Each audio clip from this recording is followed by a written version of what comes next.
topic we'll be discussing in this lecture is snooping TCP. So basically snooping TCP is an advancement of ITCP, indirect TCP. One of the drawbacks of indirect TCP is the segmentation of single TCP connection into two TCP connections. Because of that, the original end-to-end TCP semantics was lost. Whereas ITCP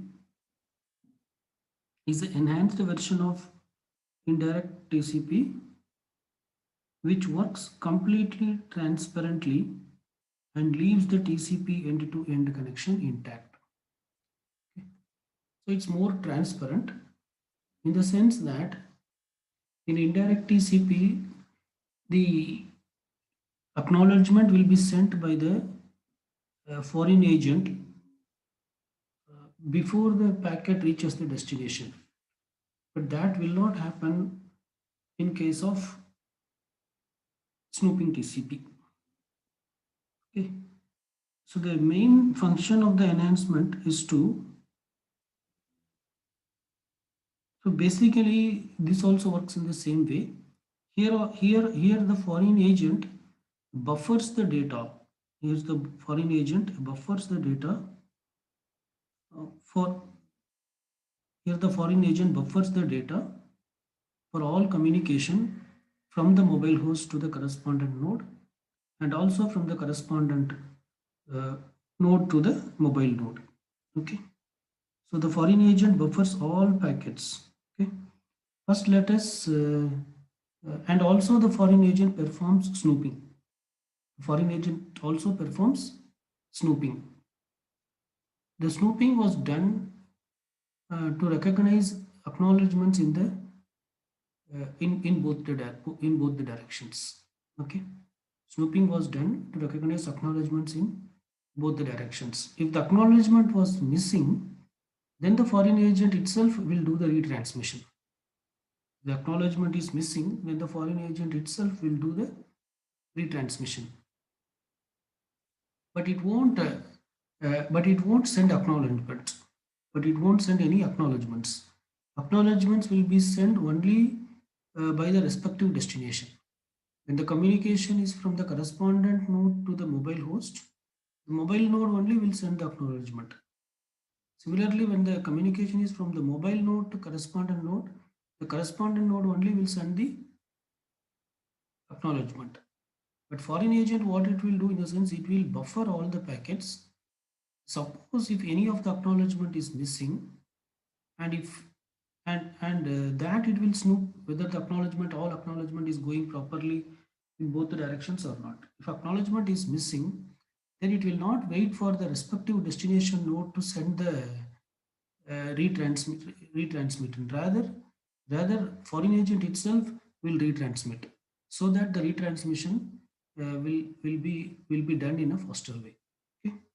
So first let us understand how the communication happens from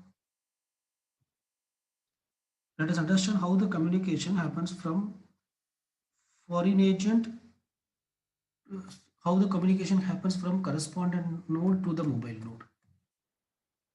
Okay. So data transfer to the mobile node, how it happens. So the foreign agent buffers data.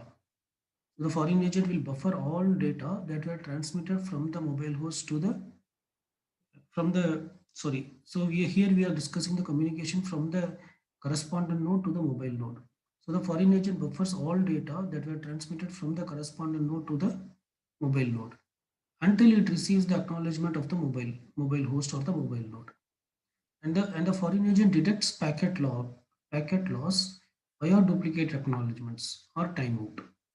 Whenever there is a timeout or whenever there is a duplicate acknowledgement, the foreign agent will understand there is a packet loss. Okay. And whenever there is a packet loss, the foreign agent itself will retransmit those. Okay. So it will perform fast retransmission wherever fast retransmission is possible. And so this is similar for the, so like how it will done in the fixed network, like that it will perform the a fast retransmission. Similarly, when you take the other way, whenever there is a data transfer from the mobile host to the correspondent host, the FA detects loss on the wireless link via sequence numbers. Again, the same thing. It will actually buffer the packet, and if there is any packet loss, it will identify through the missing acknowledgements, and FA answers directly with negative acknowledgement. Okay, so whenever there is a packet loss, uh, uh, if there is a packet loss in the wireless links, then the packet it will identify the missing packet through the sequence number. Okay, then FA immediately answers with a negative acknowledgement. Say suppose after packet 1, packet 3 is coming instead of packet 2, then it means that packet 2 was lost in the wireless link, because here the communication is from the mobile node to correspondent host, but in between the foreign agent is snooping, and foreign agent identifies that packet 1 is coming, after that packet 3 is coming, so packet 2 is missing, so it sends a negative acknowledgement for packet 2. Okay, mobile host can now retransmit data with only a shorter delay, because you've got to know that there is a missing before the packet reaches the correspondent node.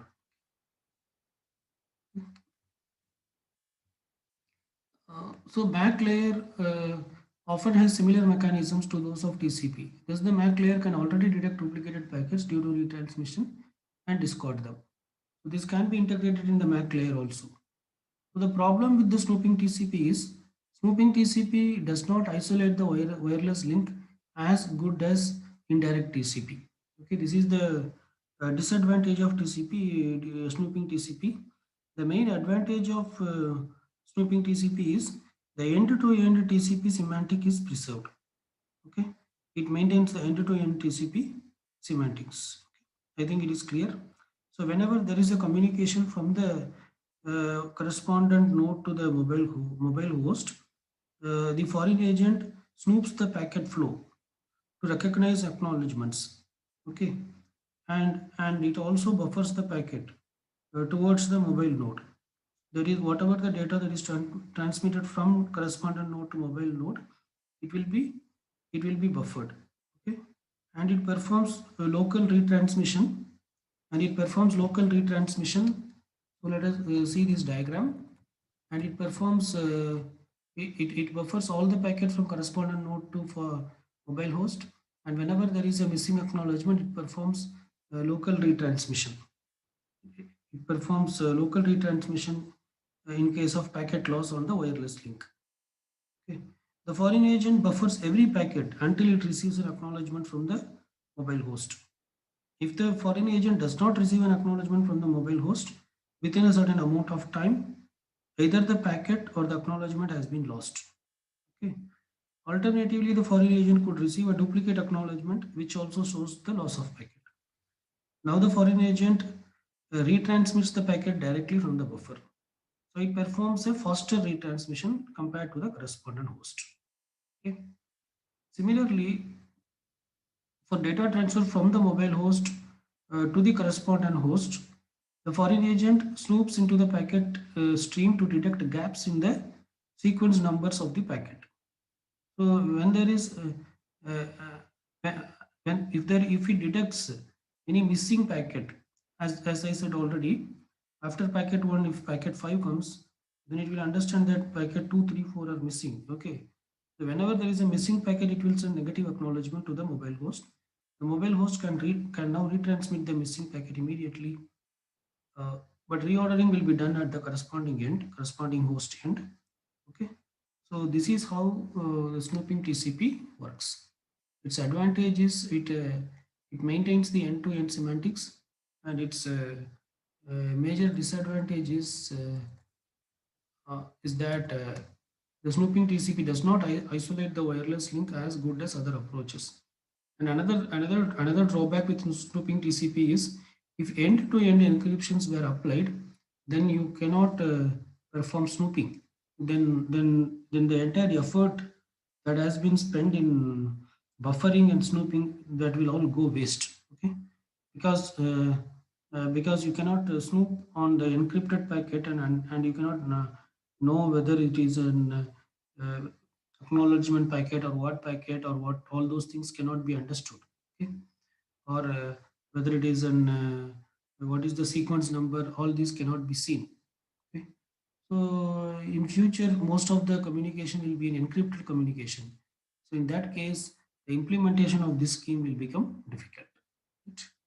So, so this is how snooping TCP works, right? So that's it about this particular concept.